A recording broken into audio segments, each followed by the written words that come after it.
এখানে দেখেন যে দুইটা কলাম দেখতে পাচ্ছেন, দুইটা কলামে সেমই জিনিস লেখা, ফার্স্ট নেম এবং সবগুলাই সেম নামই লেখা এখানে।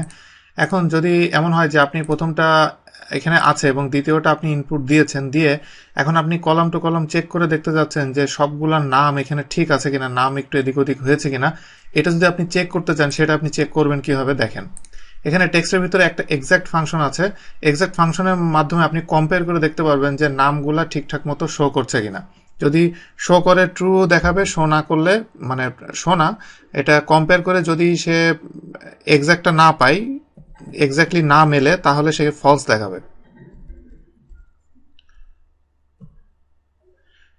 এক্সাক্টের ভিতরে আমি ঢোকার পরে আমাকে প্রথম টেক্সট সিলেক্ট করতে হবে যেটার সাথে কম্পেয়ার হবে, কমা, এবং যেটা দিয়ে আমি কম্পেয়ার করব, দুইটা টেক্সট আমি সিলেক্ট করলাম। সিলেক্ট করার পর এখানে দেখেন ট্রু দেখাচ্ছে, তার মানে এই দুইটা ঘরে যা আছে সবই ট্রু। তা আমি এখন যদি পুরোটা ডবল ক্লিক করি, তাহলে দেখেন যে কিছু কিছু এখানে ফলস দেখাচ্ছে। তো ফলস দেখানোর কারণটা কি?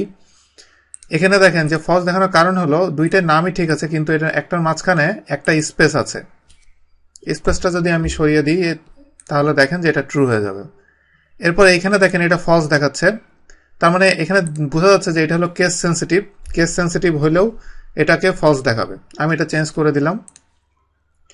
এরপরে এখানে একটা দেখেন, এখানে কিন্তু দুইটাই সেমই দেখাচ্ছে, তাহলে মানে ফলস কেন? কারণ আমি এটাতে যদি সিলেক্ট করি তাহলে দেখেন যে ব্লিঙ্ক দিচ্ছে কোথায়, কিন্তু এটাতে যদি সিলেক্ট করি তাহলে দেখেন যে এখানে একটা এক্সট্রা স্পেস আছে। ব্যাক স্পেস দিলে এক্সট্রা স্পেসটা চলে গেল। এবার দেখেন এটাকে ট্রু দেখাবে। এরপরে নিচে আরেকটা আছে, এটাতে দেখেন এটা ফলস দেখাচ্ছে, কারণ এই দুটার মাঝখানে একটা স্পেস আছে, যে নামের মাঝখানে কোনো স্পেস থাকবে না।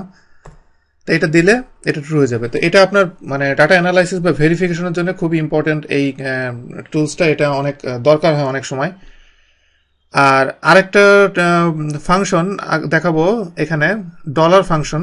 ডলার ফাংশনটা হলো যে এখানে দেখেন ডলার ফাংশনের সাথে রাউন্ড ফাংশনের একটু মিল আছে, কারণ এখানে ডলারের সাথে সাথে রাউন্ডের কাজটাও কিছুটা সে করে।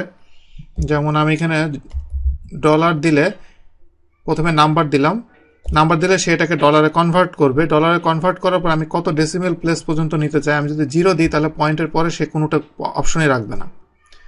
এখানে দেখেন পয়েন্টের পরে সে কোনো অপশন রাখে নাই।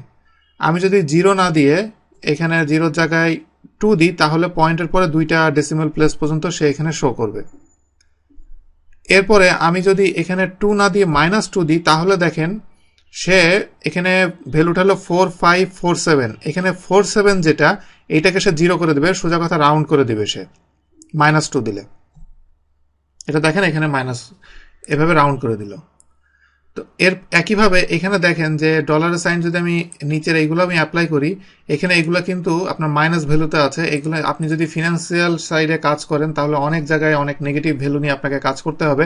তো ওই সব জায়গার জন্য এটা অনেক ইম্পর্টেন্ট। যেমন আপনি যদি কোনো লোন ক্যালকুলেশন করেন যে আমি আমার ক্যাপিটাল এত আছে, আমি ওখান থেকে লোন নিব এত, আমি মাসে আমি এত করে রিটার্ন দিব, ওই সব জায়গায় এখানে মাইনাস ভ্যালুগুলো আসবে। তো সেই ক্ষেত্রে আপনি ওগুলো প্লাস করে নিতে পারেন এইভাবে, ডলারের ইয়ে দিয়ে আপনি চাইলে আপনি প্লাস করতে পারেন।